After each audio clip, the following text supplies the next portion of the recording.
since the first record dropped, which is the song that we just played off here, what has changed in your lives? I know that you've went from local band to a national band. So let's hear about that. That was, I mean, well, it was really hard at first because we weren't really used to it. We played like a lot of halls and stuff.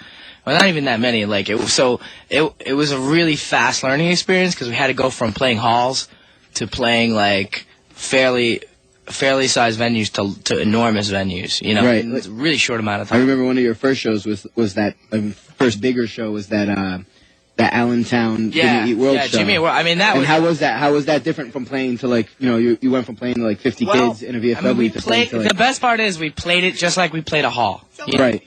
Yeah. Check this out. So we go to that show. We get there super early. There's all these huge tour buses there. We roll up in this crappy van. Like it was a rent-a-van. Yeah, it was a rent-a-van. We parked next to Jimmy Eat World and Giuliani's Theater. There were buses. And we showed up, and they were like, "All right, so like they're like up." But like, okay, dude. We hung out for like 3 hours or something, and then finally we finally get to do our sound check, right?